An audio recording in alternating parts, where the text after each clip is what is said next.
What if Sony's next flagship isn't just better, but the first camera that makes you question whether you even need a second body ever again? That's the vibe around the Sony A1 III rumors right now. Because the leaks aren't pointing to one big upgrade, they're hinting at a camera that tries to erase the usual trade-offs. So let's talk about what's being whispered, what makes the current A1 II a monster, how the competition is shaping Sony's decisions, and why the Sony A1 III might be the most dangerous camera Sony's ever made.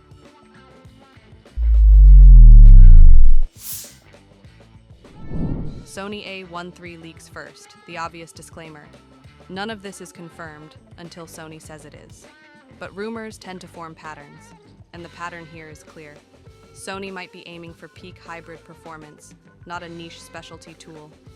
The leaks keep circling three core ideas: a faster next-gen sensor, a stronger AI-assisted autofocus system, and video specs that feel less like mirrorless camera video and more like serious production camera that also happens to shoot insane stills.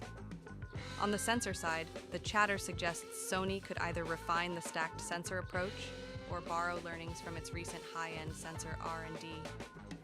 There's talk of pushing resolution a bit higher than the current flagship class while also increasing readout speed, because speed is the real magic. Speed is what reduces rolling shutter. Speed is what makes blackout-free shooting feel natural. And speed is what turns high megapixels into something you can actually use for action, wildlife, or fast editorial work without constantly fighting the camera. Some speculation even flirts with global shutter technology being closer than we think. But if Sony is still prioritizing the best dynamic range and low light performance, a stacked sensor tuned for image quality might remain the smarter flagship choice for now. Then there's the viewfinder and handling story. The dream scenario being repeated is a top-tier EVF experience. Super high resolution, ultra-high refresh rate, and a view that feels like you're looking through reality rather than a screen. Flagships live and die by this, especially for sports and wildlife shooters. The rumors also lean into improved ergonomics, deeper grip, more confident button feel, and refinements that matter when you're working in rain, dust, heat, or cold for hours. That's not glamorous on a spec sheet, but it's the difference between amazing camera and camera you trust with your livelihood. Autofocus is where the hype gets the loudest, because Sony already dominates this conversation. What leaks are hinting at is not just better recognition, but smarter behavior, improved subject detection across humans, animals, birds, and vehicles, plus tracking that holds through messy foregrounds and distractions. And that last part matters because some A1 II users have complained about changes in focus priority logic in tricky situations, like birds in brush, subjects near water, or anything with foreground clutter. The A1 III, if it's truly a perfection at peak camera, has to keep the AI intelligence while also bringing back that feeling of control and predictability. Video rumors are equally spicy. The A1 series has always been the, yes, it does that too, flagship, high-end video without turning into a dedicated cinema body. With the A1 III, people are expecting not just 8K, but more flexibility, higher frame rates, better heat management, cleaner long-form reliability, and fewer compromises like crops or weird limitations that only show up when you're on a real shoot. And because Sony lives in both the Alpha and Cinema Line ecosystems, the A1 III could become the bridge camera that makes hybrid creators feel like they're cheating. If this all sounds like too much, that's exactly why it's exciting. The A1 line exists to be unreasonable. To understand what the A1 III needs to be, we have to talk about the A1 II, because it's already ridiculously capable, and that creates a weird problem. The bar is so high that small annoyances feel huge. The pros are easy to love. The A1 II is the kind of camera that makes you feel like you can shoot anything. It's the flagship that tries to do it all. High resolution for detail-heavy work, serious speed for action, strong autofocus for unpredictable moments, and video that can step into professional territory without apology.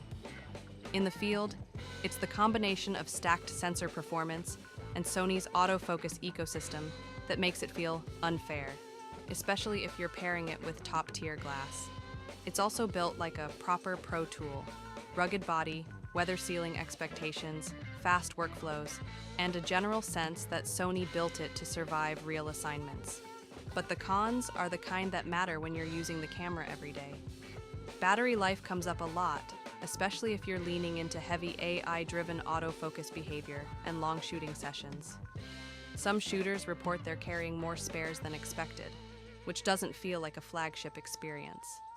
Then there's the file and speed compromise that annoys purists.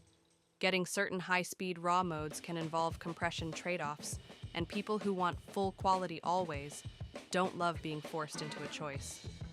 Card format frustration is another recurring theme. Some users wish the flagship went harder on the fastest, most universally pro media options, because buffer clearing and workflow speed matter when you're hammering bursts or shooting high bitrate video. Ergonomics also gets debated. Some love the refined body. Others wish there was more finger room with big lenses and long sessions. And on the autofocus behavior side, there's a specific complaint from some shooters. In complex scenes, the camera can behave like it has a nearest object priority moment when it loses subject recognition, jumping to foreground distractions. That's not always a deal breaker, but it can be infuriating when you know the moment was there and the camera chose grass instead of the bird. None of this makes the A1 II bad. It makes it human. And that's exactly what the A1 III must solve. Keep the insane capability, reduce the friction. Sony doesn't build flagships in a vacuum. The A1 III's direction will be shaped by what Canon and Nikon are doing, and more importantly, by what professionals are demanding in 2025 and beyond. Canon's high-end mirrorless strategy is pushing hard into sports, news, and action dominance, pairing fast autofocus and pro reliability with a deep lens ecosystem. Nikon continues to earn respect for rugged flagships that feel like tanks, with serious autofocus and real-world consistency. And then there's the disruptive conversation around shutter technology. Global shutter style performance is changing expectations about banding, distortion, flash sync flexibility, and the cleanliness of fast action capture under nasty lighting. This is why the A1 line is so strategically important for Sony. It's not just their best camera, it's their statement camera, the one that has to prove Sony can lead in every category at once. If Sony leans too far into global shutter-style tech, they risk trade-offs in dynamic range and low light that a lot of hybrid shooters refuse to give up. If they stay stacked CMOs only, they need to make readouts so fast and behavior so smart that rolling shutter and banding become non-issues in practical use. And if they want the A1 III to feel like a true generational leap, they need to improve the parts that creators feel, not just the parts reviewers measure.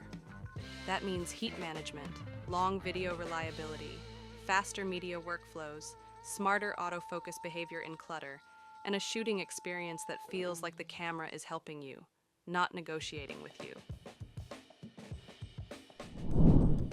So, Sony A1 III, perfection at peak?